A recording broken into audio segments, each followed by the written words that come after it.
굉장히 심각하고 건축이 굉장히 중요하다. 그렇게 관심을 가져오면서 우리나라에서 이제 녹색 건축, 친환경 건축 법 만들고 제도 만들고 이제 쭉 같이 활동을 했었는데 그런 활동이 지금 10년, 20년 됐는데도 실제로 녹색 건축이나 친환경 건축이 보급이 거의 안 돼 있습니다. 여러 가지 선입관이 있어서 그런 것들도 오늘 좀 바로 잡고 여러분들이 앞으로 진짜 필요하구나 좀 느끼실 수 있는 그 시간이 됐으면 좋겠습니다. 제목부터 말씀드리면 보시는 것처럼 기후위기에 대처하는 친환경 주택이다. 여러분 아마 그렇게 상상하실 수 있습니다. 이 내용은 그러면은 기후위기 시대니까 친환경 주택을 해야 되겠네. 친환경 주택을 하면은 기후위기가 해결되겠네. 그렇게 상상하실 수 있을 겁니다.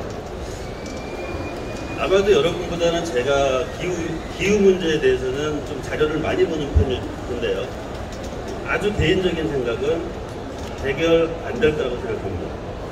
해결 안 될 만큼 기후위기는 사실 되게 심각하다. 굉장히 심각한데 우리가 못 느끼는 것 뿐이지 굉장히 심각해서 지금 당장 바로 우리 아들, 딸, 그다음에 우리가 앞으로 10년, 20년 사이에 엄청난 변화들을 겪을 거다. 그러면 그럼에도 불구하고 친환경 주택 해가지고 기후위기 해결 안 된다는 건데 그러면 그럼에도 불구하고 우리는 앞으로 뭔가 집을 질 때 그럼 어떻게 져야 되고 왜 기존 여지까지 했던 방식의 일반적인 주택을 하면 안 되고 친환경 주택을 반드시 해야 되는가? 그것이 나한테 무슨 혜택이 있는가? 그런 것들을 우리가 알아야만 앞으로 대처할 수 있을 것 같아서 제목을 기후위기를 해결하느냐 아니고요. 극복하는 해결하느냐 아니라 대처하는 방법을 얘기합니다.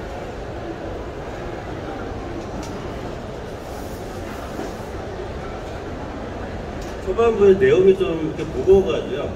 좀 쉽게 하나 얘기를 하려고 했는데, 가이아라고 있습니다. 가이아. 이게 그리스 여신을 얘기하는데요. 가이아가 이제 그 대지 여신이라고 합니다. 그리고 이 대지 여신을 모티브로 해서 영국의 과학자가, 러브롭이라는 영국의 과학자가 가이아의 이론이라는 그 이론을 발표하는데, 내용은 뭐냐면, 지구는 항상 일정한 온도나 습도 같은 환경 조건을 유지한다는 얘기예요. 그래서 우리 인간이 그 생활 속에서 살기가 좋다. 인간은 항상 동일한 환경 속에 살기 때문에 인간은 괜찮다. 왜 그러냐면 지구는 자기 조절 체계가 있다는 거예요. 자기 조절, 그게 그냥 가설인데요. 어쨌든 과학자가 발표한 가설인데 자기 조절 체계에 있어서 사람이 살 수 있는 환경은 항상 유지가 된다. 이 이론을 제가 본 게 1998년 정도입니다. 그러니까 지금 20년 넘었죠. 근데 20년 정도가 지난 지금 보니까 이 자기 조절 체계를 제가 잘못 이해했었구나. 자기 조절 체계는 뭐냐면 지구는 항상 일정한 조건을 유지하는데 만일에 지구에 변화 요인이 생기면 그 변화 요인들을 없애버리는 게 자기 조절 체계라는 거예요. 즉, 지구는 온도나 습도 이런 것이 항상 일정에 왔었는데 지금 기후 변화로 온도가 올라가니까 그 온도를 오르게 한 그 원인은 우리 인간들이죠. 인간들을 제거해내는 것이 가이아 이론입니다. 물론 가설입니다. 다르지만 굉장히 많은 과학적 데이터로 이루어진 가설인데, 자, 그러면 자기 조절 체계가 인간을 어떻게 지금 제거하고 있는지 여러분이 이미 아시겠지만 캐나다는 뭐 몇 달 동안 불나가지고 대한민국 국토의 반 이상을 태웠고 지금 다시 불붙었다죠. 하와이도 불나가지고 그렇죠. 코로나 같은 뭐 기후위기에 따라서 바이러스, 원시 바이러스 엄청 나오고 있고 굉장히 많은 내용을 다 얘기할 수는 없지만 하나 좀 짚고 넘어가고 싶은 게 지금도 아직 우리는 코로나를 겪고 있습니다. 거의 끝나간다 하더라도. 근데 어저께 발표는 코로나 변종이 또 나왔다는 거. 더 강한 것이. 근데 코로나는 좀 쉬운 게 비말전파입니다. 비말전파. 우리가 침을 통해서 전파되는 거예요. 근데 만약에 바이러스가 공기로 전파되면 우리가 어떻게 되겠습니까? 충분히 나올 수 있는 얘기거든요. 그러면 그런 환경들이 닥쳤을 때 여러 가지 우리를 보호할 수 있는 장치가 필요하겠지만 최소한 우리 집은 우리를 가족들을 보호해 줄 수 있는 준비가 되어 있어야 되지 않는가. 그런 것들이 친환경 주택으로서 갖춰야 될 조건들이라는 겁니다. 이 많은 것들을 설명하기는 너무 기니까 한 가지 예로만 보겠습니다. 빙하가 녹는다는 겁니다. 우리가 빙하 녹는 거를 비가 녹으면 어떻게 되지? 해수면이 올라가지 이렇게 생각합니다. 해수면이 녹으면 우리한테 영향이 있을까요? 북극의 빙하는 2030년에서 2040년 정도가 되면 향후 10년 안에 거진 다 녹는답니다. 거진 다 녹으면 어떻게 되냐면 우리나라 같은 경우 지금 이미 잠기고 있는 나라도 많이 있고요. 우리나라 같은 경우에 우리나라 국토의 5%가 됩니다. 그럼 우리나라는 산지가 70%인 나라예요. 산지가 70%인 나라에서 국토의 5%가 생기면 어떻게 되겠습니까? 많은 요인들이 있겠죠. 빙하가 녹으면 해수면이 상승한다. 그 다음에 동토가 녹아서 동토 속에 있는 메탄가스가 배출이 되고 원시 바이러스가 나오고 그 다음에 빙하는 햇빛을 반사시켜서 지구가 더워지는 걸 막아주는데 그 작용이 없어지기 때문에 더 더워진다. 뭐 이런 얘기들 많이 하고 있고 많이 아시고 계실 겁니다. 근데 여러분들이 오늘 이 자리에 있으니까 혹시 모르실 수 있는 얘기. 빙하는 무슨 물로 얼었는지 혹시 아십니까?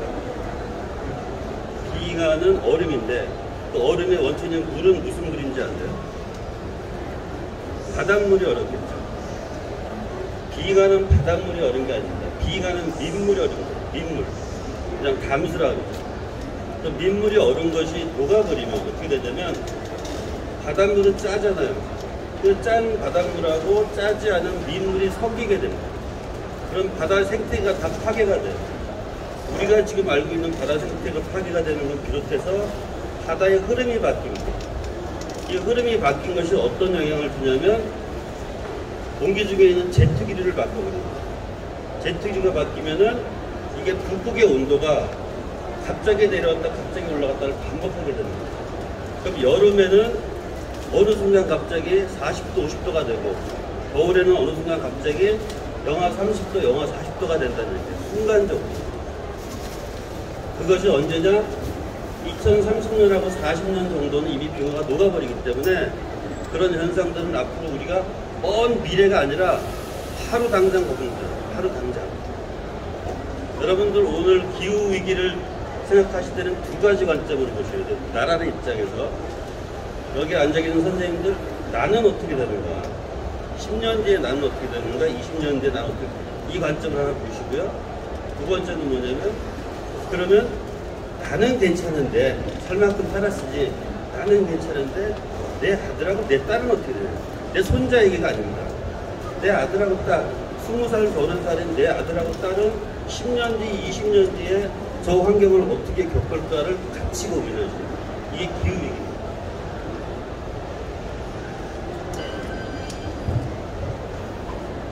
우리는 잘 모르고 지내고 있어요. 근데 전 세계가 너무 심각하기 때문에 2015년에 파리 기후협약이라는 걸 했습니다. 2015년도에. 약속한 것이 지구 평균 온도보다 1.5도 범위 내에서 멈추자. 멈추게 우리 산업을 다 멈추자는 얘기예요. 1.5도를 넘어가면 어떻게 되느냐? 인류가 멸종한다는 얘기입니다.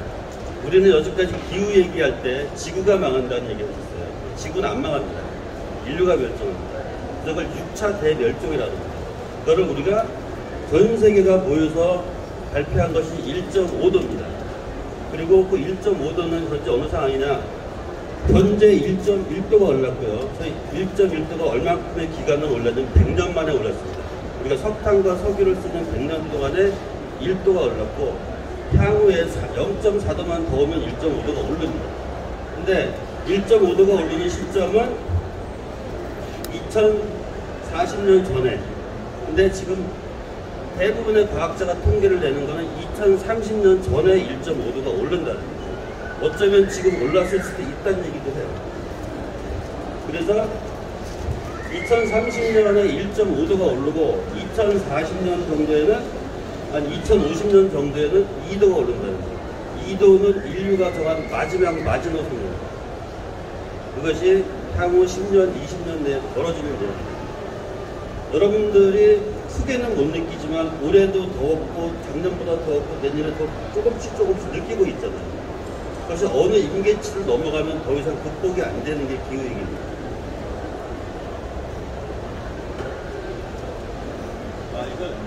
이걸 제가 빠뜨렸는데요. 그래서 유엔에서 발표한 게 1.5도에서 우리 최대한 노력해서 멈춰야 된다. 노력하자. 그게 뭐냐면 약속한 게 있습니다. 지금 우리가 어떻게 되냐면 2019년에 우리가 배출했던 이산화탄소 농도 같은 것들, 즉 산업 수준을 얘기합니다. 산업 수준이 2019년보다 거의 반토막이 나야 된다는 거예요. 우리가 이미 2, 3년 전 2019년이었잖아요. 그때 우리가 살아갔던 그 풍요로운 생활보다 거의 반 정도로 짧은 생활을 하지 않으면 1.5도는 당연히 넘어간다는 거예요. 이게 지금 유엔에서 발표했던 내용들입니다. 기후위기는 여러 가지 의미들이 있습니다. 뭐 동물이 트림하고 여러 가지 있는데 크게 세 분야를 두르면 건축, 교통, 제조가 약 3분의 1 정도씩 차지하고 있습니다. 뭐 전기차 뭐 다 그런 내용들이죠. 근데 우리나라는 제조 강국이기 때문에 제조 분야가 좀 높은데요. 평균적으로 3분의 1이 되고 건축을 우리가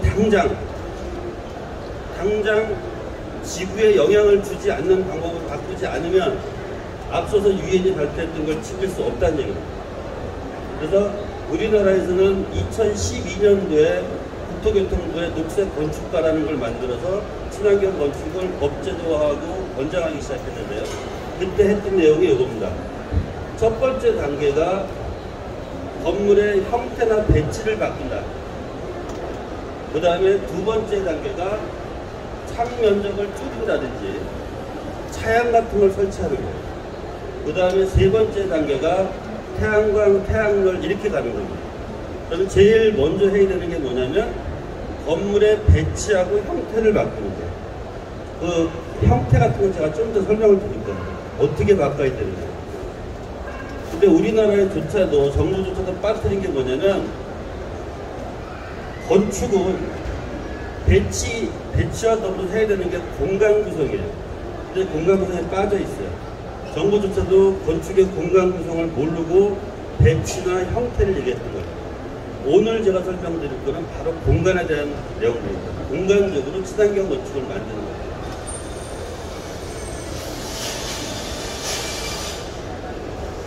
기후위기를 제가 많이 말씀드리고 싶어요. 근데 많이 하면 들으신 분들이 다 싫어하십니다. 너무 무거운 얘기여가지고. 이 정도로만 제가 설명을 드리고요. 그래서 건축을 아까 3분의 1 역할인 건축을 바꿔야 되는데 그러면 건축을 먼저 구분해 보겠습니다. 그래서 건축은 뭘로 구성이 되어 있냐 하면 크게 보면은 주거 건축하고 일반 건축으로 나눠져 있습니다. 일반 건축은 뭐 병원, 학교, 오피스 다 일반 건축이고요. 주거 건축은 아파트, 그 다음에 단독주택. 그러니까 아파트는 공동주택이죠. 다세대 다가구 아파트 이렇게 공동주택이 있고 그 다음에 단독주택이 있습니다. 근데 물량으로 보면 전체 양으로 보면 단독주택이 굉장히 작죠. 우리나라는 아파트가 통계상으로 보면 63.8% 정도 됩니다. 전체적으로 전반적으로 아파트를 많이 갖고 있지만 나머지 부분도 사실은 상가주택 뭐 따지면 단독주택은 얼마 안 됩니다. 그런데 오늘 발표할 단독주택은 왜 중요하냐? 단독주택이 설사 분량은 적을지 모르지만 모든 건축의 기본입니다. 그래서 단독주택의 틀이 바로 잡히면 나머지 건축에 다 파급이 되기 때문에 단독주택을 바로잡을 필요가 있어서 주로 단독주택에 대한 내용을 설명드리겠습니다. 친환경 건축이 필요하다 아무리 설명해도 대부분의 경우는 친환경 건축 잘 모르겠는데요. 대부분. 근데 이유를 보면 이렇습니다. 내일이 아니다. 당장 나한테 아무 문제 없다. 그래서 비싸다. 모양이 안 예쁘다. 뭐 이런 이유 때문에 이제 저희 사무실에 오신 분 중에 친환경 건축 한참 얘기하면 다 그렇지는 않지만 어느 분은 이제 그렇습니다. 한참을 설명을 들으세요. 그리고 나서 저한테 답을 하시는 게 건축사님은 정말 훌륭한 일 하십니다. 정말 고고한 생각이십니다. 그리고 저렇게 친환경 건축은 고고한 분이 하시는 게 맞고요. 저같이 평범한 사람들은 그냥 옛날대로 짓겠습니다. 그렇게 하십니다. 그게 되게 많으세요, 사실. 친환경 건축은 나하고 관계없다라는 거예요. 그래서 제가 전략을 바꾼 거예요. 오늘 발표자라서 그런데 친환경 건축은 나하고 관계없고 지구 살리는 데 관계가 있는 게 아니라 친환경 건축은 당장 나하고 관계 있다는 거예요. 당장 내 생명과 관계. 그거를 보여드리기 위해서 이 자리에 모였습니다. 자, 친환경 주택이 누구를 위한 거냐? 지구를 위한 거라 그러면 대부분 그러죠. 아, 저 사람은 사회생활 안 해본 사람이다, 철없는 사람이다, 이런 얘기하죠. 그 다음에 미래 후손을 위한 거다 그러면은 아, 저 사람은 고고한 사람이다, 이렇게 하죠. 절대로 지금 자기한테 관계된 거라고 생각하시는 분이 거의 없어요.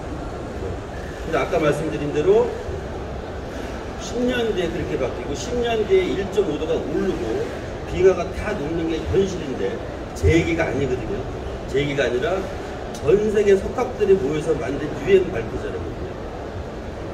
그러면 지금 저와 관계가 있을까요?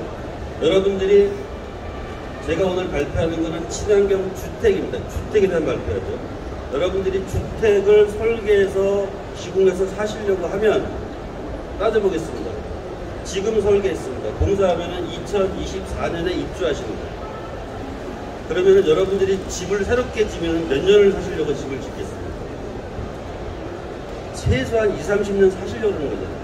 물론 중간에 이사 갈 수는 있지만 최소한 20, 30년을 사시려고 하는데 그럼 10년만 살아도 우리는 1.5도가 오른 지구 환경에 사는 거고요.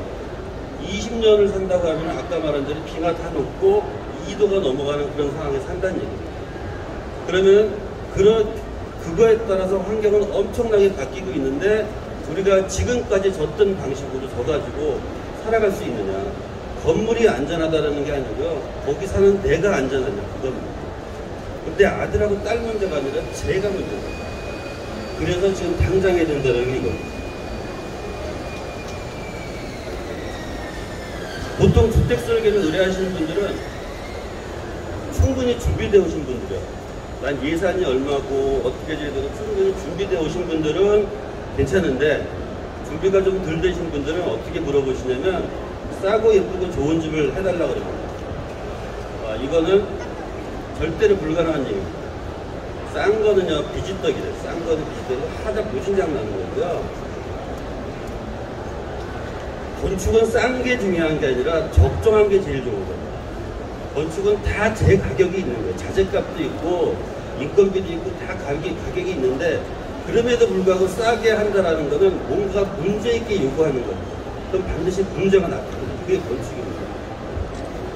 예쁜 집 줘달라고 보통 얘기합니다. 굉장히 많이 쓰는 얘기인데요. 이따가도 한번 다시 나올 텐데 우리가 건축 디자인 한다 그래요. 건축 디자인할 때 디자인 용어이기 때문에 예쁘다고 생각합니다.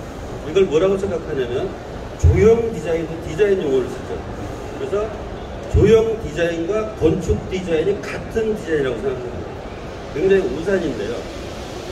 조형 디자인은 뭐냐면 디자인의 목적 자체가 조형물에 맞는 거예요.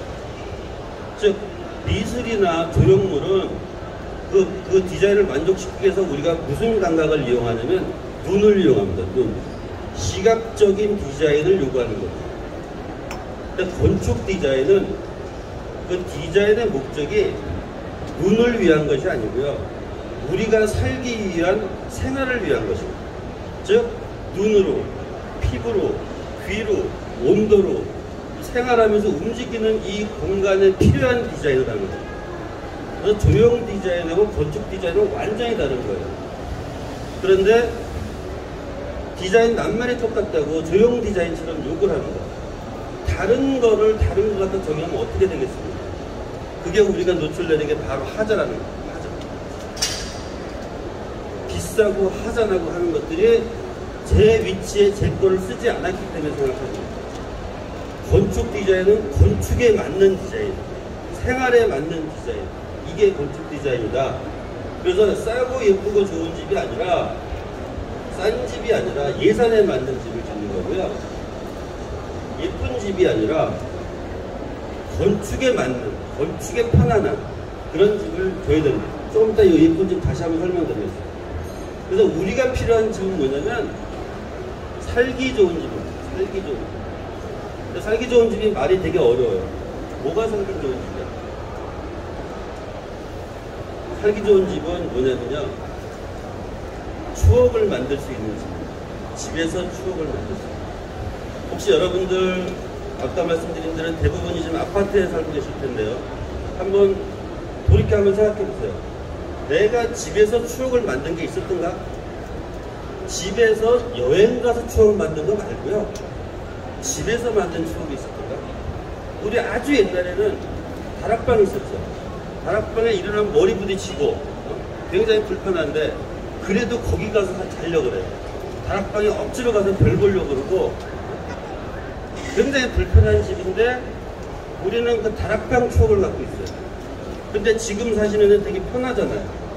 근데 그 편한데 혹시 추억이 있으십니까? 10년, 20년 살았던 모습에서 난 집에서 추억이 있었다? 거의 없을 겁니다. 지금 사는 집은 살기 좋은 집이 아니라 기능이 편리한 집입니다. 이게 좀 다른 내용이에요. 일단 제일 좋은 거는 살기 좋은 집이고요. 그 다음에 환경 문제가 심각해지기 때문에 안전해야 되고 건강하게 살아야 됩니다. 그 다음에 환경 문제로 인해서 노출되고 있는 많은 경제적 부담, 자원 많이 써야 되는 거, 에너지 많이 써야 되는 거, 이런 것들 줄일 수 있게 해줘요. 그래서 내가 내 수입을 가지고 버틸 수 있게 해줍니다. 그게 친환경 주택입니다. 그럼 여러분들은 앞으로 어떤 집을 사셔야 되냐면 추억을 만들 수 있는 살기 좋은 집이면서 건강하고 안전하고 경제적인 집을 살아야 되는 거고, 저는 그거를 뭐라고 통칭하냐면 생존주택이라고 얘기합니다. 생존. 우리가 살아갈 수 있게, 우리가 생명의 건강에 문제를 안 일으키고 안전하게 살아갈 수 있는 집이 지금 우리한테 필요한 거다.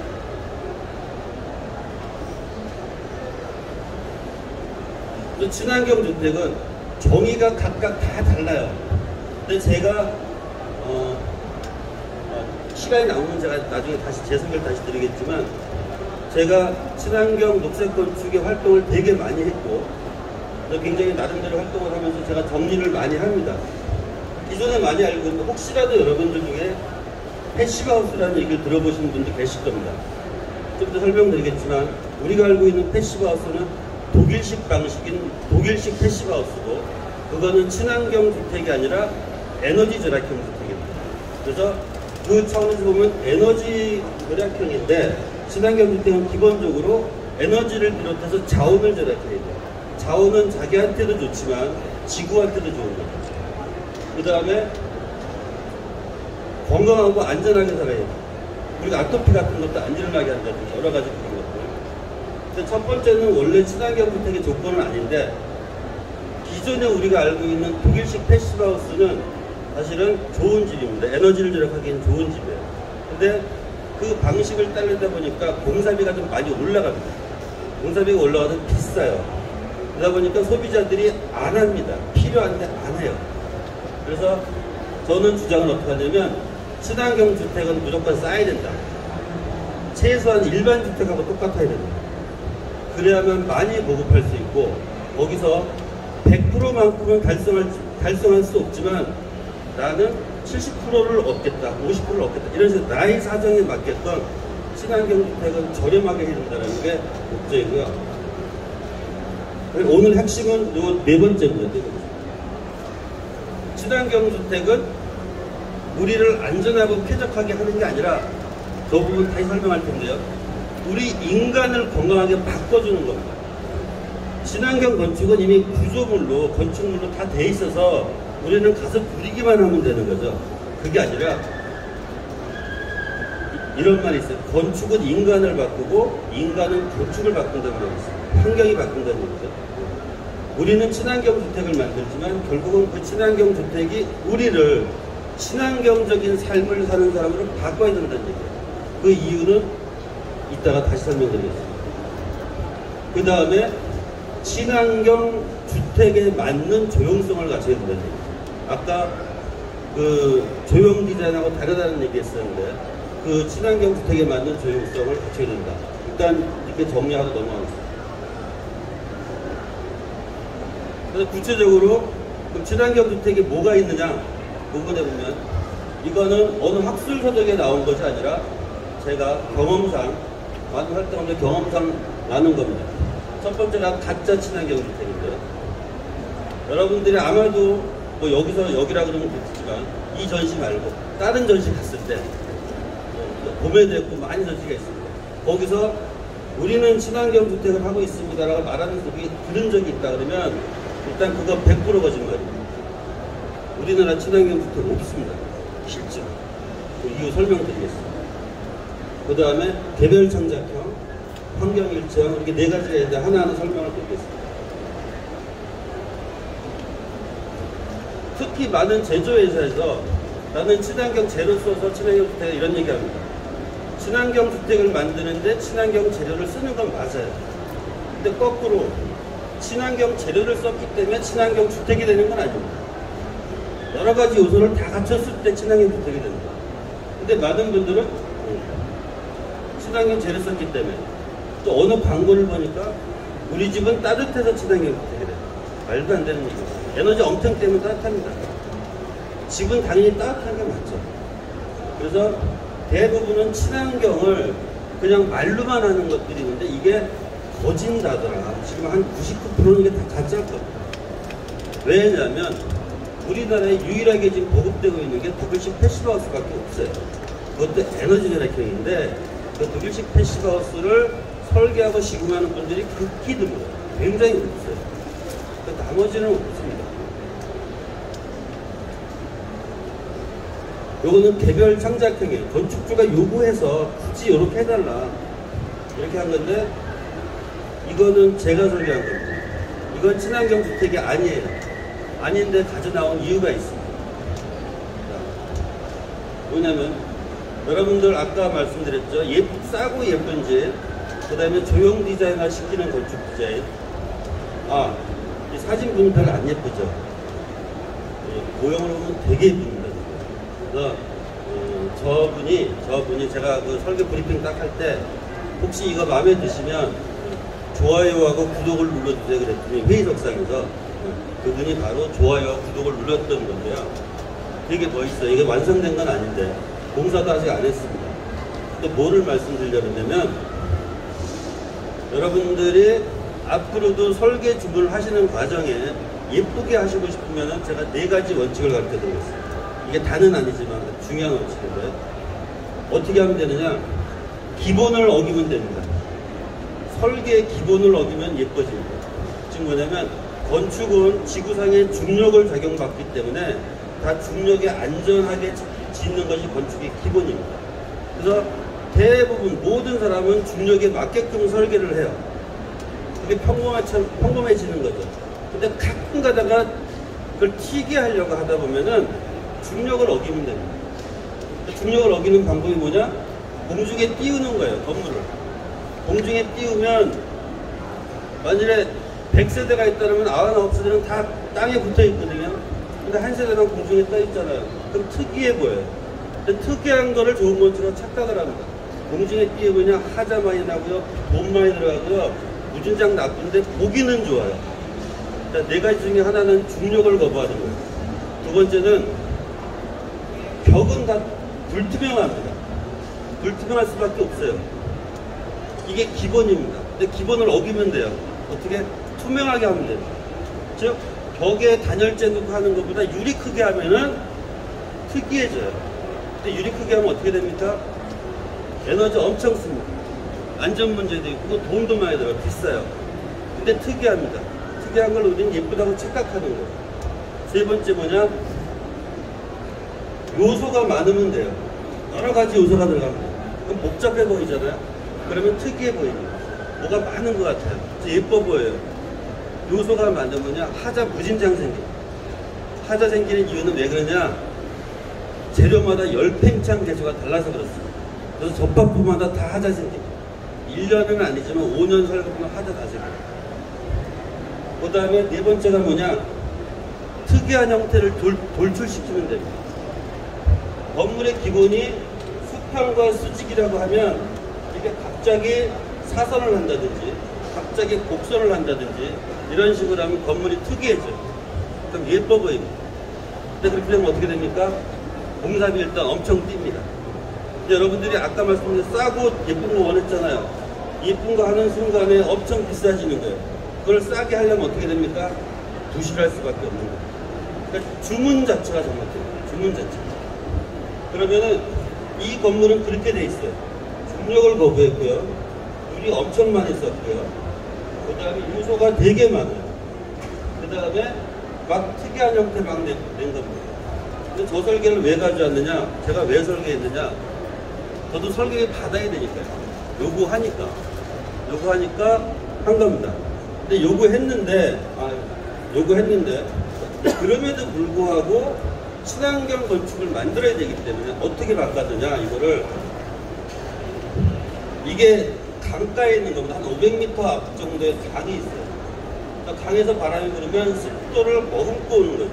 이게 건물에 부딪히면 습기가 건물에 묻어서 끈끈하고 굉장히 불편한 생활이 될 텐데, 그거를 방지하기 위해서 요 밑에 바람길을 나가서 건물을 뚫어버립니다. 바람이 다 통하게 하고, 그 다음에 중간에 바람 통로를 만들어서 이 바람 통로가 뒤로 가가지고 아트리움이라는 공간을 만든 다음에 거기서 에너지 순환을 자연환기시킵니다.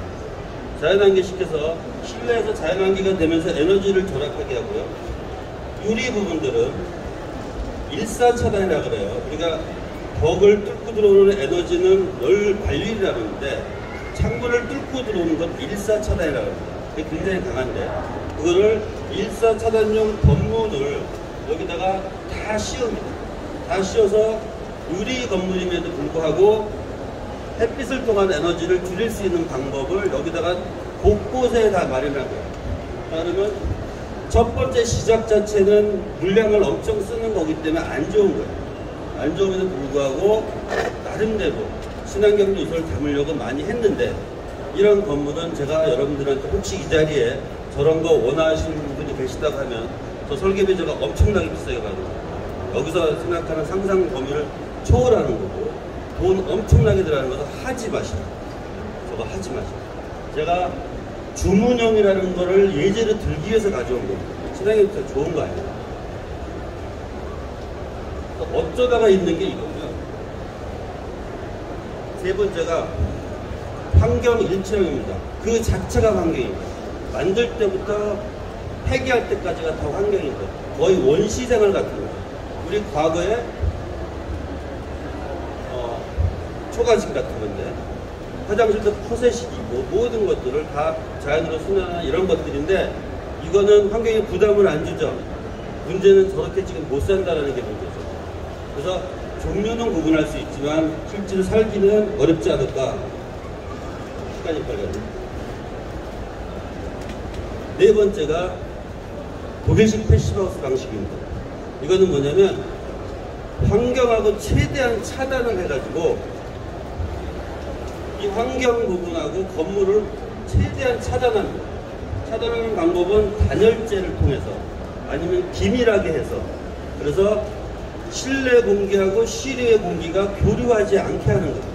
에너지가 빠져나가지도 않고 에너지가 들어오지도 않는 방식이에요. 좀 과장되게 표현하면은 여러분들이 겨울에 뽁뽁이를 칭칭칭 감았다고 생각하시면 돼요. 최대한 기밀하게 하고 최대한 에너지가 교류되지 않게 합니다. 그리고 나서 숨을 못 쉬잖아요. 숨을 못 쉬니까 열회수 환기장치라는 기계를 갖다 붙여놓습니다. 환기장치. 그래서 최대한 막은 다음에 기계로 숨을 쉬는 겁니다. 이것도 제가 비약하면, 비약을 제가 이 건물을 되게 싫어하거든요. 그래서 좀 나쁘게 얘기하는 거예요. 뭐냐면은 인공호흡기 달아놓는 거예요. 그렇게 사는 게 환경 차단형인데, 자, 이렇게 되면 어떻게 되느냐? 우리는 환경 친화형 건물을 만드는 게 친환경 건축인데, 이거는 환경을 차단할수록 목표를 이루는 거예요. 그리고 어떻게 되느냐? 우리는 여기 생각해보세요. 여름에 35도예요. 근데 차단했기 때문에 여기가 24도다가 생각을 해보면 여러분들이 실내에서 실외로 나가고 싶겠습니까? 안 나가죠. 반대로 겨울이라면 어때요? 겨울도 안 나갑니다. 그럼 그 결과가 어떻게 되느냐? 우리가 병원에 장기간 입원을 하면은 퇴원하는 걸 되게 싫어한다. 다른 모든 시설이 마찬가지인데 그거를 시설 의존증이라고 합니다. 시설 의존증. 그래서 건물 안에 사는 사람이 환경과 자꾸만 차단이 돼서 환경 적응력이 약해지는 거예요. 좀 과장하면은 온실 속의 화초가 되는 거예요. 우리 인간들. 또 환경이 점점 더 변할수록 우리는 점점 안에서만 살아야 돼요. 그게 시설 의존증이에요. 이 외에도 많이 있지만 제가 너무 이렇게 그러니까 이 정도만 하고요. 다섯 번째가 뭐냐면 우리 한옥이에요. 한옥은 전제는 있습니다. 한옥은 지금 한옥같이 살 수는 없어요. 근데 한옥의 원리를 설명하기 위해서 그런데 이게 대청마루면요 여기 마당이 있습니다. 이 원리가 뭐냐면 마당이 햇빛이 비치면 이 마당이 뜨거워져서 추결이 된다 그러죠. 그래서 공기가 올라갑니다. 올라가면은 여기가 공기가 사라지기 때문에 이 뒤에 그늘진 공간에서 공기가 빨려옵니다. 빨려와서 이게 계절풍, 이게 여름이기 때문에 이렇게 순환해요. 이렇게 순환해서 대청마루에 앉아있으면 그냥 자연 환기가 되는 거예요. 자연적으로 바람이 부는 거예요. 그래서 시원해지는 겁니다. 선풍기처럼 강한 바람은 아니지만 아주 은은하게 바람을 불어 사람을 편안하게 해주는 게 대청마루의 우리 원리고 우리 한옥의 원리입니다. 그 다음에 한옥 공간을 다 분석하면요 이 파란색으로 가는 게 안방, 부엌, 창고, 안방, 대청마루, 건너방 이런 식으로 구조물이 있고요. 그 다음에 이 대청마루를 중심으로 앞으로 보면 처마 공간, 마당, 바깥에가 있고 뒤로는 뒷처마 공간, 뒷마당 이렇게 돼 있습니다. 빨간 선이요. 혹시 여러분들이 한옥에 사신 분들 중에서 안방과 부엌이나 이런 것들도 물론 추억이 있으시겠지만 주로 추억이 어딨나요? 마당에 있죠. 대청마루에서 비 올 때 비 안 맞으려고 약간 웅크린 것도 생각나는 거죠. 우리가 이 마당에서 곡식도 말리고 빨래도 말리고 잔치도 하고 하는 실제 이 집의 활동은 다 어디서 일어나냐? 이 빨간 축에서 일어납니다. 그리고 이 빨간 축은 건물이 아니에요. 그냥 빈 공간입니다. 빈 공간에서 우리가 다 활동을 하는데 그걸 우리가 가장 좋은 추억으로 갖고 있는 게 한옥입니다. 그러면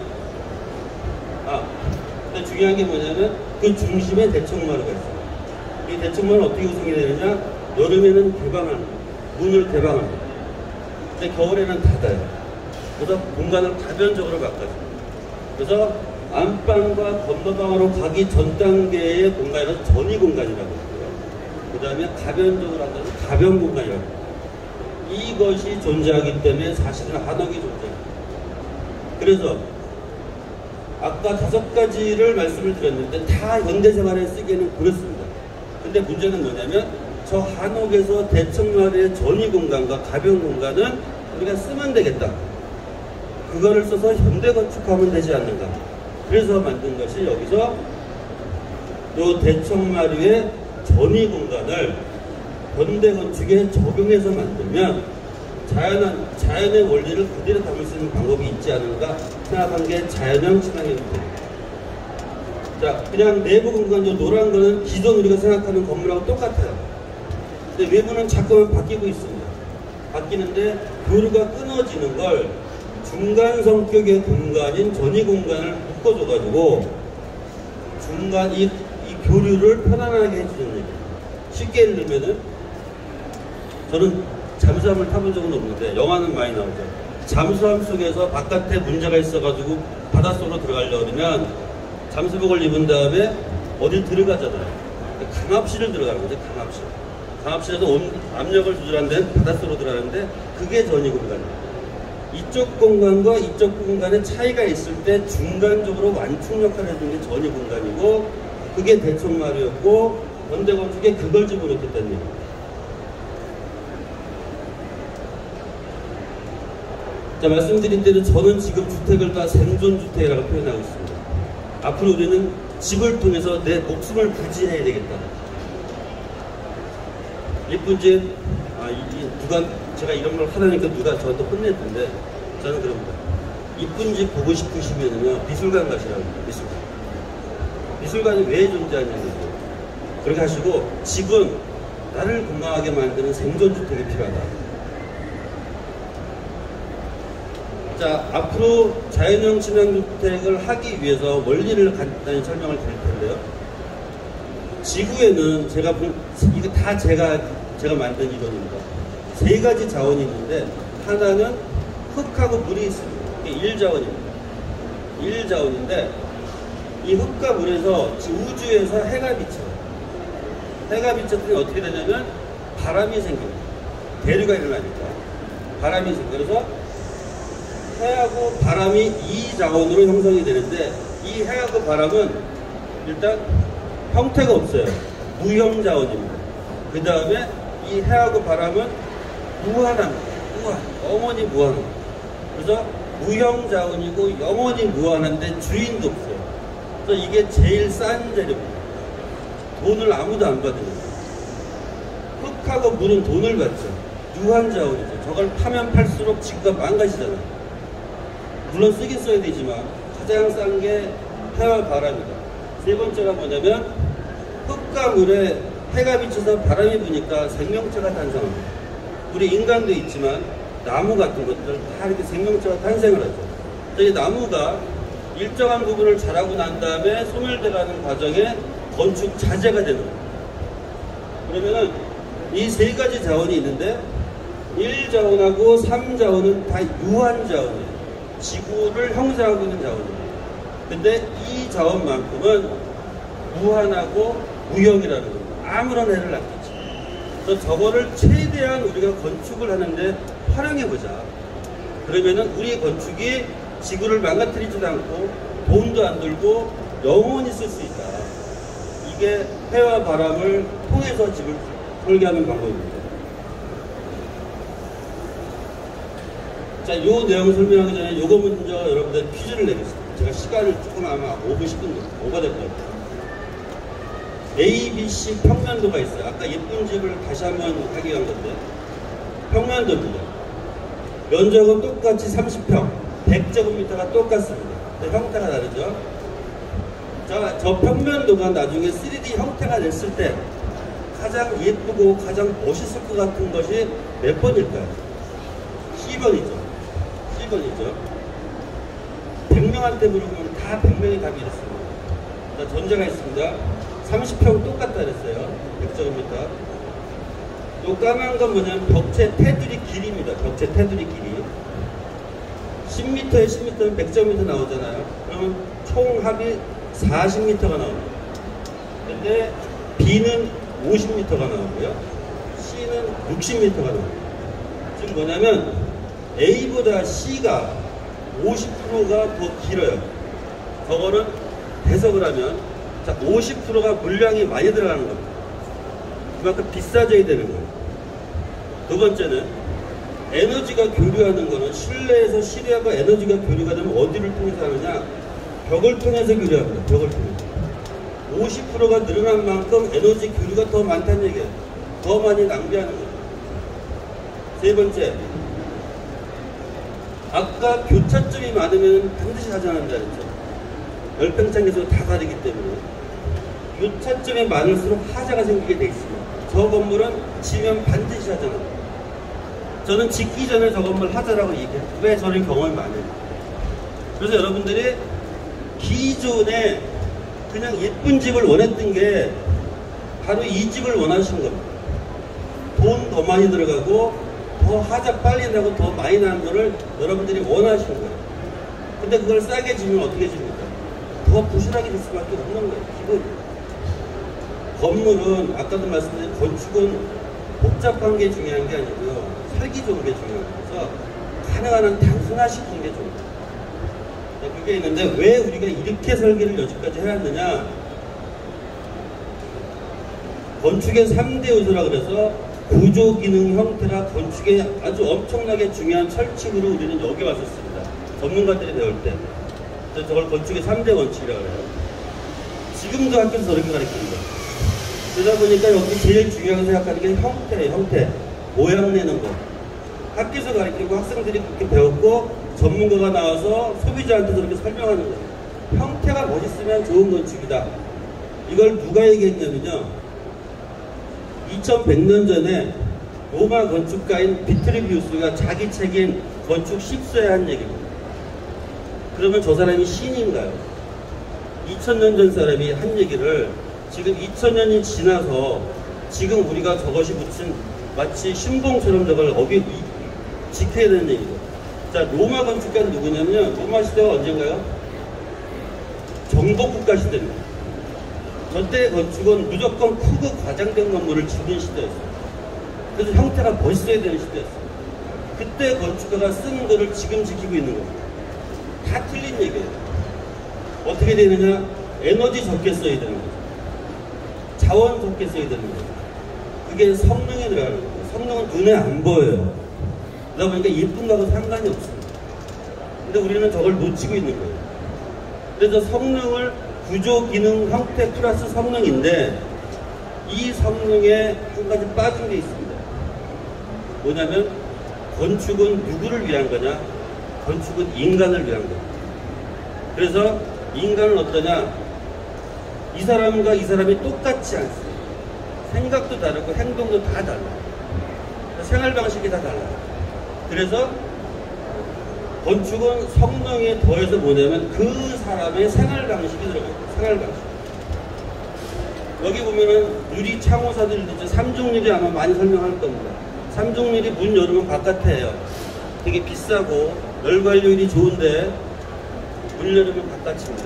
근데 우리는 조금만 열고 싶을 수도 있잖아요.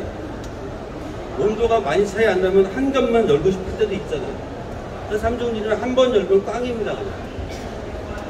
인간의 생활이 반영이 안 되고, 그러면 좋은 집이 아니고 불편한 집, 딱 거기 맞춰 살아야 되는 거예요. 인간이 공간에 맞춰 살아야 되는 거예요. 그게 아니죠. 공간이 인간을 도와줘야 되는 게 집인 거죠. 그래서 지금까지 생각했던 구조, 기능, 형태 3대에서 다 틀린 거예요. 제일 중요한 건 환경과 인간을 생각하는, 형태화되지 않아도 거기에 사람이 안전하게 사는 집이 제일 좋은 거다. 자, 이건 옛날 집인데 살기 좋은 집을 만드는 방법 중에 하나입니다. 이게 옛날 방식이에요. 살림채하고 부속채. 부속채는 여러분들 흔하지 않은 일입니다. 그런데 이게 사랑채입니다. 사랑채. 양반님은 사랑채에 사시는 거고, 양반님이 아닌 평민들은 어디 사느냐? 자기 작업 공간이 있잖아요. 농기구를 뒤에 걸어놓기도 하고 곡식을 말려놓기도 하고 이런 방이 있잖아요. 그게 부속채라는 거예요. 근데 우린 거기서 뭐 하나요? 뭐 새끼도 꼬고 다 하죠. 근데 가을에는 뭐예요? 동네 사람 모여서 투전 판다고 막걸리 마시는 데가 부속채입니다.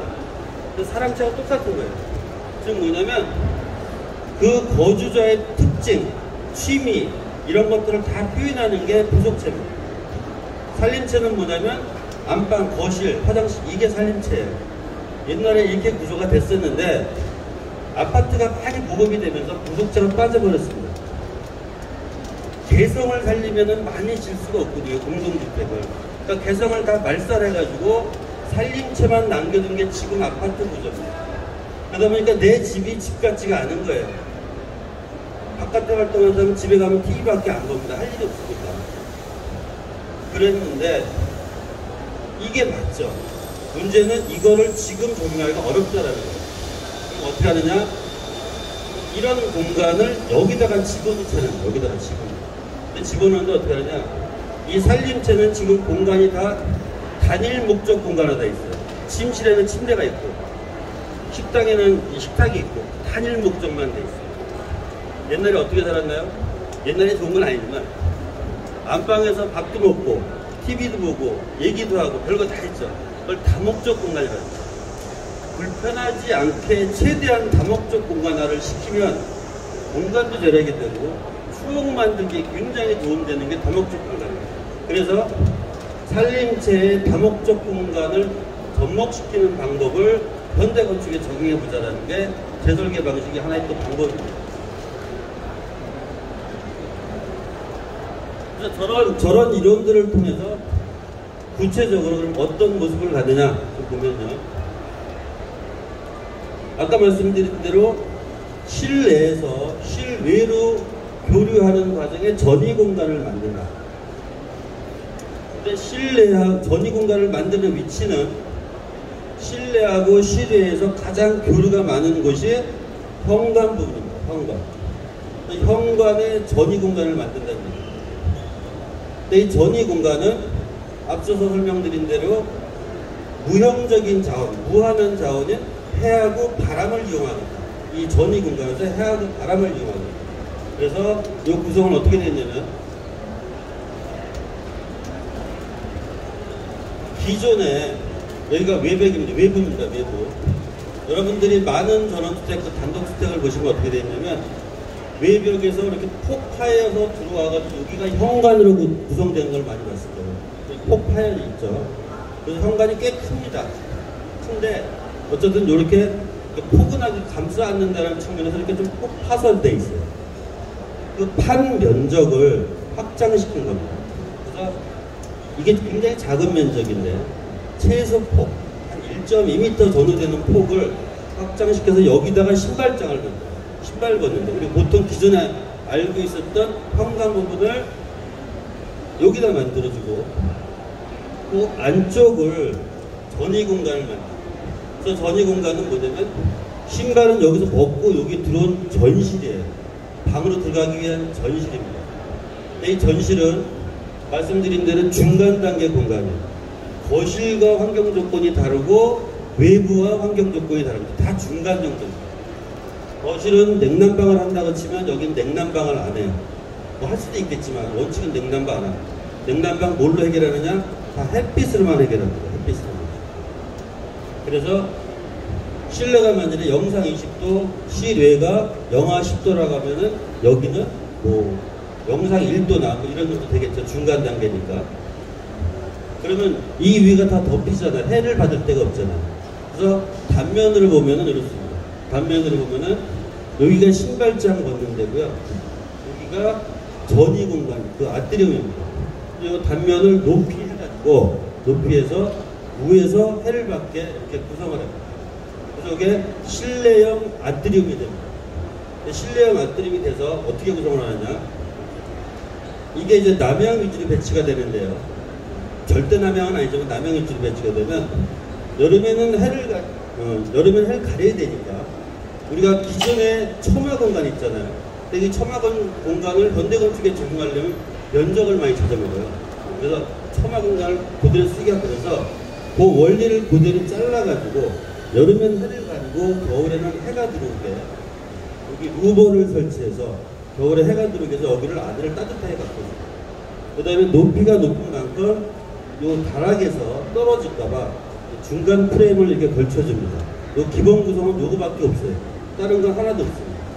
아, 여기 또 있네. 그리고 나서 이렇게 뻥 뚫린 공간이죠, 실제로.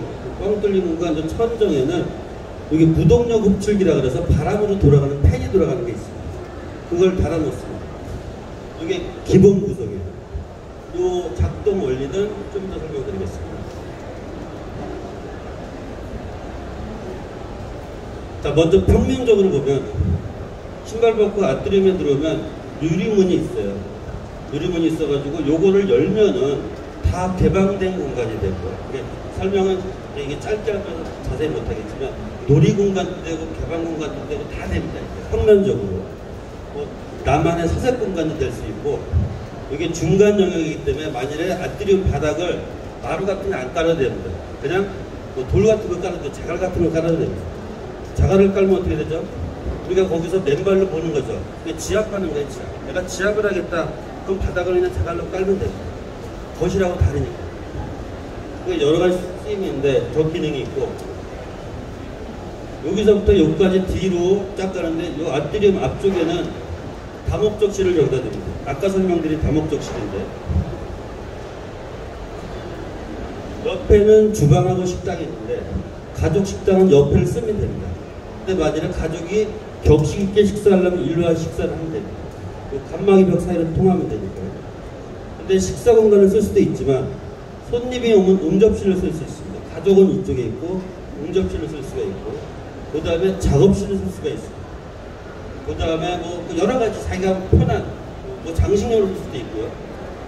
그래서 여기를 다목적 공간으로 쓰게 해줍니다. 기능적으로 배치상. 그러면 이 다목적 공간을 활성화시키려면은 개방감이 좀 있어야 되는데 이쪽이 북쪽이에요. 그 북쪽에는 창문을 크게 내면은 에너지 낭비가 많습니다. 바람이 부니까. 근데 개방감이 있게 되기 때문에 창문을 크게 내고 일단은 그 다음에 바람이 문제가 되니까 바람을 여기 덧문으로 막아줍니다. 근데 이 덧문이 이 창문에 바로 붙어서 하는 것이 아니라 여기 좀 보시 이따가 나오는데 이 벽에서 일정 폭을 띄어서 2m나 3m 정도 띄어가지고 덧문을 미닫이로 만들어. 좀 형식은 다양하게 있을 수 있어요. 개념만이니까. 그럼 어떻게 되느냐? 겨울에는 덧문을 닫아버려요. 지붕이 없는 겁니다. 저거는 지붕이 외부예요. 그럼 덧문을 닫으면 바람은 안 불죠. 찬 공기는 있지만. 근데 여름에 덧문을 열면 불만하고 통하는 거죠. 그런 식으로 공간을 가변적으로 만들어주는데 이런 식으로 공간이 고정된 상태에서 여기가 뻥 뚫립니다. 창문을 다 열면. 그러면 우리가 환기하는 습관으로 봤을 때 맞통풍을 하겠다. 그러면은 그 맞통풍 개념을 현대화 시킨 건데 그러면은 기존에는 아파트에 살 때는 우리가 여기를 거실을 열어요. 겨울에 거실 열면 되게 추워요. 환기를 해야 되겠고 TV는 봐야 되는데 바람이 영하 10도니까 되게 춥습니다. 괴롭죠. 이때는 여기를 열면 돼요. 거실에는 바람이 있습니다. 이런 구조로 돼 있다. 그러니까 근데 이거는 기능의 한 부분이고요. 중요한 건 뭐냐면 사람이 저기서 내가 하고 싶은데 조작, 그러니까 일종의 자기가 공간을 같이 생각한다는 얘기, 같이 조작하면서 한다는 얘기. 그런 것들을 일단 평면적으로 설명을 드리고요. 중간에 제 목소리 잘 들리는 거죠? 네. 이제 단면으로 가겠습니다. 단면 기능도 이게 기억하시죠? 아까 설명했습니다. 단면 기능도 여러 가지가 있는데 네 가지만 집중해서 설명을 드릴 텐데요. 초반에 말씀드린 대로 외부 공기가 문제가 됐을 때 바이러스 같은 것들이 지금 우리 코로나도 사실은 퇴근해서 집에 갈 때 현관에서 막 물로 닦고 들어가잖아요. 불안하니까. 근데 이게 공기 전파 같은 식으로 점점 위험해졌을 때 우리가 실내에서 실외로 들락날락 거릴 때 지금 마스크보다 더 강한 거 쓰겠죠. 방독 마스크를 쓸 수도 있고 더 강한 거 쓸 수도 있겠죠. 근데 문제는 뭐냐면 이 공기가 들어오는 거는 되게 불안하잖아요. 그래서 이렇게 신발장에 있는 현관과 이 아트리움이 한 번 더 차단해주면은 실내로 들어갈 때까지 공기 차단이 한 번 이루어지니까 100%는 아니겠지만 조금 안전하지 않을까 마음속으로. 근데 여기 들어온 공기는 어떻게 됩니까? 다 배출이 됩니다. 자연적으로 배출이 되고 혹시라도 불안하면은 그거 있지 않습니까? 그 자외선 살균인가 이런 거 있잖아요. 1,000원짜리 달아놓은 거. 그런 거 살균해서 사람 안 다닐 때 밤에 좀 틀어놓는다든지 그런 식으로 제가 모든 거를 제한하는 것이 아니라 공간이 있으면 거주자가 뭔가 스스로 창의적으로 만들 수 있다는 거예요. 지금 우리는 공간이 없어서 못하는 거예요. 화분 하나 갖고 오려면 지금 아파트 살 때 놀 데가 없으니까 거실 TV 옆에 하나밖에 못 놓잖아. 근데 공간을 주어지게 해서 그 사람이 뭔가를 한번 만들게 해야 그게 기억에 남는다는 얘기예요. 혼자 만들 수도 있고 가족하고 같이 만들 수도 있고 이 그런 한 예입니다.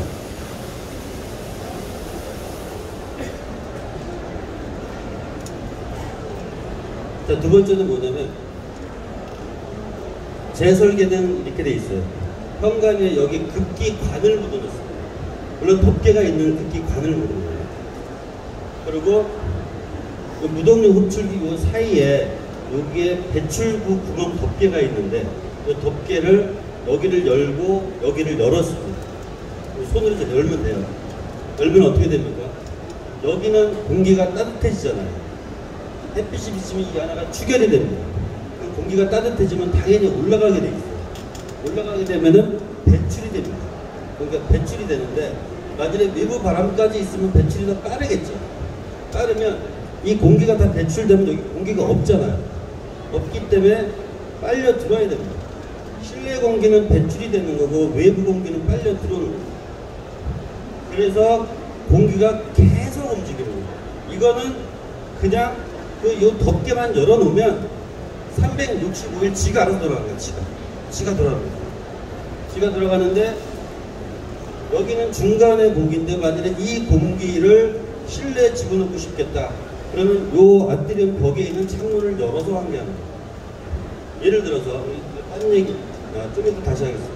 창문 여는 거. 이렇게 그냥 계속 돌리는 거예요. 근데 만일에 이 앞에 급기관을 닫아버리고 뒤를 열으면요. 다목적실과 외부 준외부 공간 사이를 열으면 어떻게 됩니까? 여기 공기는 시원하잖아요. 그늘지니까. 근데 여기는 계속 빨려 나갑니다. 그럼 어떻게 되냐? 공기가 빨려 나가요. 뒤에서 들어옵니다. 그래서 이렇게 순환됩니다. 구조가. 이거 아까 설명드린 내용이죠. 어디죠? 우리 한옥의 대청마루 구조가 똑같습니다. 똑같아서 그 원칙에 따르면 요거는 대청마루, 즉 다목적 공간은 대청마루가 되는 거고요. 이 아트리움은 마당이 되는 거죠. 실제 기능도 그렇습니다. 그러면 이 기능 자체가 뭐냐? 요 공간만 만들면 된다는 얘기예요. 그죠? 우리가 365일 중에 여름, 아주 뜨거운 여름하고 아주 추운 겨울을 제외한 봄이나 가을이나 뭐 초여름이나 초겨울이나 이럴 때는 이것만 열어놓으면 계속 자연하게 되는 거예요. 그런 상태에서 제가 거실 창문을 열어놓으면은 이 안에 공기가 그냥 들어오는 거예요. 보완하는 방식. 이게 자연환기 방식이고요. 물론 전제는 제가 시간 관계상 아주 깊이 자세한 설명을 못 드려요. 그 다음에 아주 미세먼지가 무지장 심합니다. 초미세먼지가. 아니면 영하 30도 추워졌어요. 영상 40도는 더워졌어요. 그때는 자연환기 하면은 열 손실이 있을 것 같다고 생각이 들면 어떻게 하느냐? 열외수 환기 장치를 저희도 씁니다. 독일식 패시브하우스에 썼던 열외수 환기 장치를 씁니다. 근데 열외수 환기 장치가 달라요. 기계식 열외수 환기 장치는 일단 가격이 비싸요. 가격이 싸면 쌀수록 잘 고장납니다. 이렇게 미세하게 교류하게 됩니다. 에너지가 교류하기 때문에 잘 고장나는데 이거 어떻게 하느냐? 요 현관 위에 벽돌로 이렇게 쌉니다.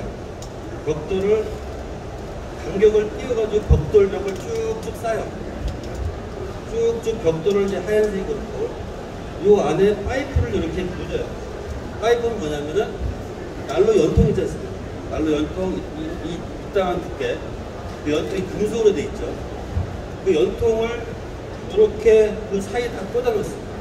그래서 실내 공기는 이 연통을 통해서 외부로 배출을 시켜요. 그 다음에 실외 공기는 겨울이라 가정하겠습니다. 영하 20도인 실외 공기는 요 파이프하고 벽돌벽 사이 틈을 통해서 이 안으로 공급이 됩니다. 물론 이 길이가 길기 때문에 팬 동력은 돌아갑니다. 전기를 써야 하기 때문에. 그러면서 돌고 도는 과정에 이 벽돌 자체는 이 아트리움이 온도하고 이 햇빛을 통한 온도를 통해서 평소에 추결이 돼요. 많든 적든 추결이 되는 과정이 하나가 있고, 두 번째는 실내 공기가 외부랑 온도 차이가 생기기 때문에 그 사이에서 열교환이 생깁니다.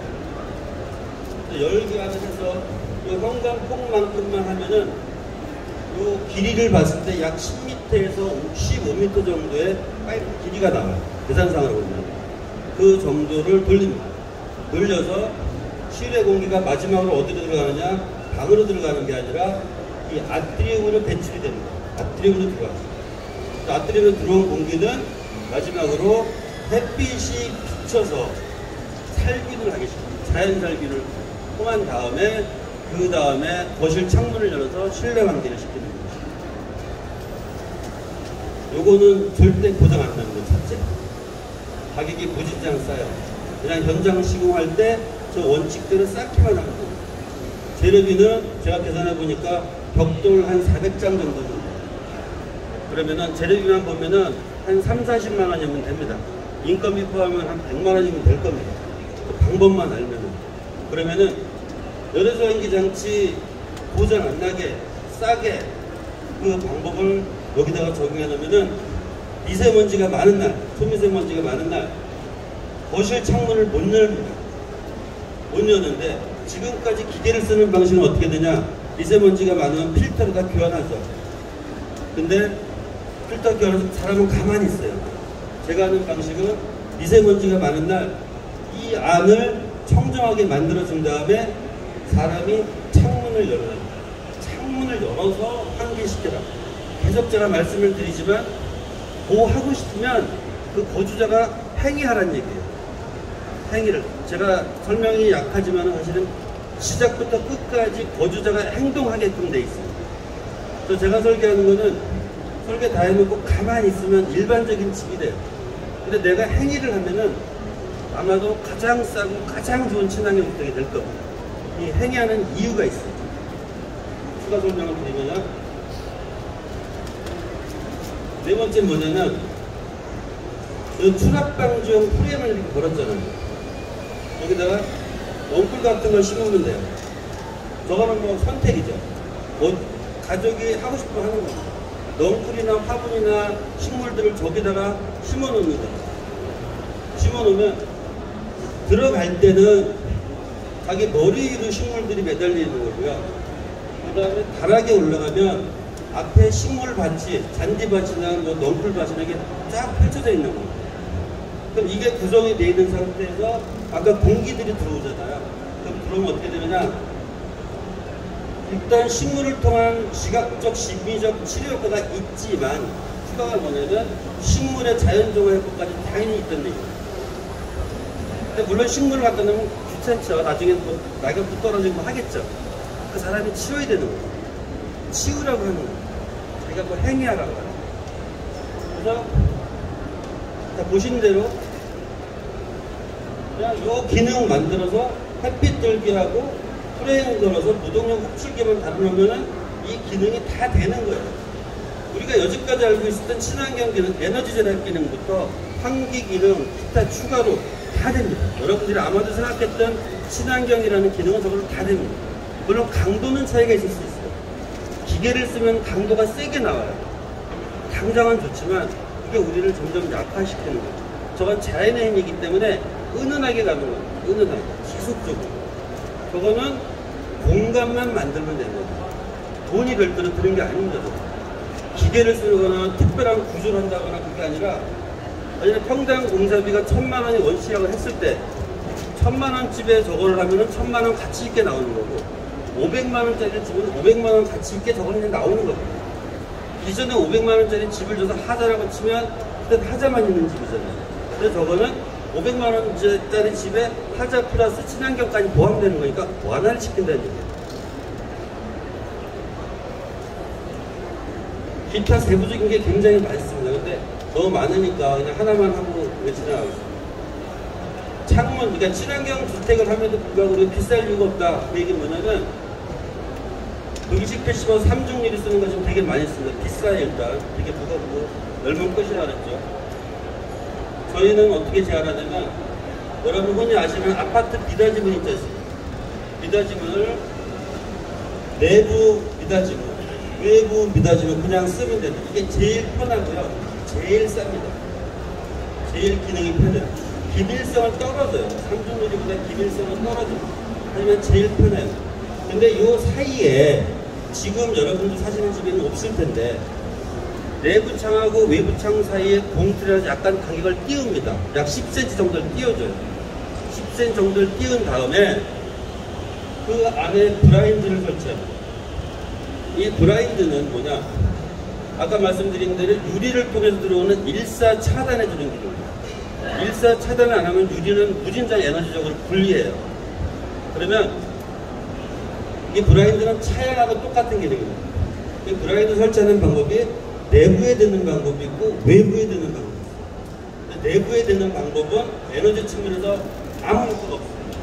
그냥 그거는 프라이버시만 보호하는 아무 효과가 없고 제일 좋은 건 외부에 되는 거예요. 외부에 되면요 제일 효과가 좋아요. 무진장 비쌉니다. 무진장 비쌉니다. 저거 하나 달라고 그 거실 안방 하다 보면요 몇백만 원 올라가는 건 별거 아닙니다. 그러면 이 방식으로 하면 얼마냐? 외부를 댔을 때 거실에 100만원, 200만원 든다고 하면 이 방식으로 하면은 중간에 거실 댔을 때 10만원이면 충분합니다. 그 다음에 외부는 시간이 없고 그것도 많이 왔으니까.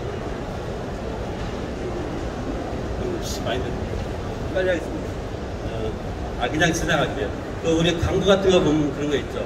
어느 여자 모델이 거실에서 TV 앞에 앉아가지고 리모컨 딱 틀었더니 엄청난 큰 통창, 거실 통창에서 뭐 브라이드 쫙 오잖아요.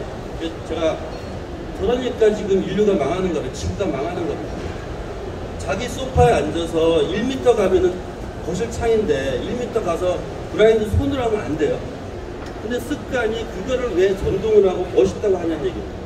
그때 에너지 쓰고 자원 쓰고 다 망가뜨리면서 지구 자원 다 망가뜨리는데 우리가 지금 책임이 없다 말하면 안 되잖아요.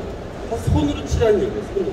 그러면은 돈도 절약되고 에너지도 절약되는데 거기에 낱말 하나가 들어갑니다.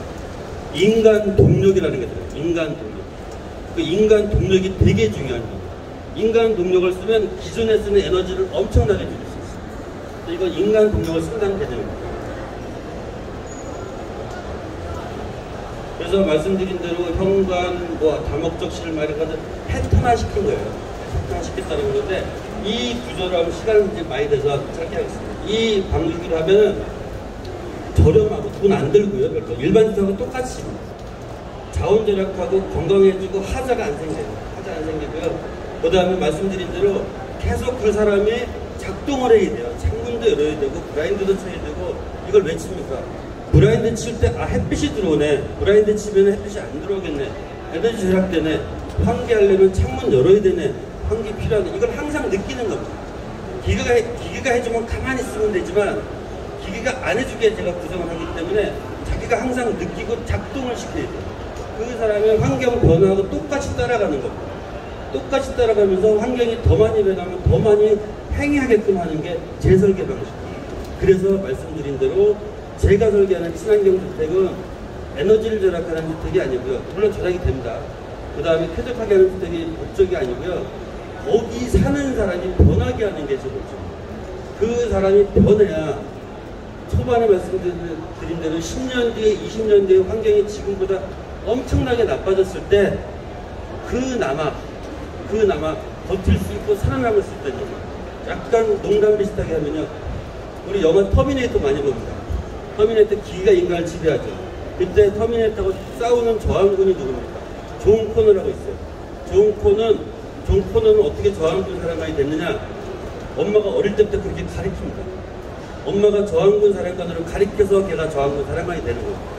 그렇게 환경에 버틸 수 있게 집이 만들어주자라는 게 제가 생각하는 친환경 주택입니다. 자, 사례는 무진장 많아요. 아까 그 패턴화 시켰기 때문에 사례가 무진장 많은데 시간이 이미 20분 가까이 초과됐습니다. 그냥 사례가 있다는 것만 보시고요. 이 모든 사례나 이런 것들은 다 저작권이나 이런 거 다 공부가 되어 있기 때문에 필요하시면 협의하시는 겁니다. 사례가 있는데 혹시 나중에 카드락 보시면 인터넷 수도 있으니까 거기 보시면 몇십 개 도면들도 다 올라가 있습니다. 보실 수 있어요.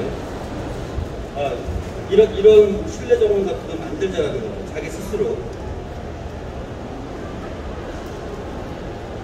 제가 이거를 2018년부터 개발을 시작해서 말씀드린 대로 초창기, 우리나라 초창기부터 국토부나 공기원이나 그때 연구기관하고 같이 많은 작업을 했는데 이 작업을 본격적으로 한 건 2018년부터 시작해서 올 초까지 약 5년 정도 여기 거의 매달려서 했었습니다. 매달려서 해서 이게 설계가 지금 아직 완공된 게 없어요. 이게 지금 첫 번째 집인데 아마 한 10월 정도 준공 날 겁니다. 근데 이 공사를 누가 했느냐? 그냥 동네 목수 한 분 데리고 건축주가 자체다 분말했어요. 그러니까 이 얘기를 왜 하느냐? 아주 훌륭한 시공자를 데려다 한 게 아닙니다. 일반적인 집을 진 거예요.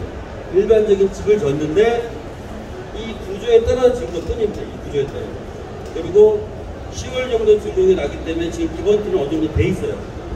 제가 지난달 말에, 지금 7월 말에 저기를 갔었습니다. 가가지고 그날이 34도 온도였었고 제가 도착한 시간이 오후 3시였습니다. 34도에 오후 3시면 추결이 돼서 엄청 뜨거울 때였어요. 뜨거울 때인데 이 안에 들어갔을 때 시원하다는 말은 못하지만 왜냐면 에어컨이 안 들어가니까요. 덥지 않습니다. 덥지 않아요. 제가 원하는 에어컨 안 쓰는데 시원할 수는 없죠. 하지만 덥지 않은 거는 그만큼 좋고 환경이 좋고 겨울에는 춥지 않다는 얘기입니다. 그런 식으로 자연 그 상태로 돼 있다. 말씀드린 대로 저거는 일부러 디자인하려고 한 게 아닙니다. 제가 설명드린 그 원리대로만 한 겁니다. 원리대로 하면은 돈도 안 들어야 말씀드립니다. 그러니까 예쁘고 하는 게 아니라 그 원리에 맞게끔 예산에 맞게끔 지면은 친환경 주택이 됩니다. 그럼 결론은 뭐냐면 친환경 주택을 통해서 처음에 말씀드린 대로 지구를 살리자 그 말씀을 안 드립니다. 친환경 주택 여기서 몇 분이 친환경 주택 짓는다고 지구가 사라지면 그 기후 위기도 아니죠. 여기보다 엄청 많은 분들이 친환경 주택 했다고 되지도 않습니다. 물론 안 짓는 것보다는 조금이라도 도움이 되겠죠. 더 많은 사람이 친환경 주택과 건축을 하면은 도움이 되겠죠. 하지만 당장 급한 건 뭐냐면 지금 올해 10년 뒤, 20년 뒤에 변하고 있는 환경을 우리가 체감하고 있고 그 상태에서 환경의 변화를 아주 자연스럽게 내 집에서 체험하면서 건강하게 이렇게 사는 사람하고 그냥 아까 말씀드린 대로 하자 많이 나고 돈 많이 들었고 멋있긴 할 때 그런 집에 사는 사람하고 10년 뒤에 자기 환경적 변화에 적응을 어떻게 하겠냐는 거예요. 그래서 제 결론은 친환경 주택은 결국 사람을 변하게 하는 주택이다. 이것으로 제 발표를 마치겠습니다. 감사합니다.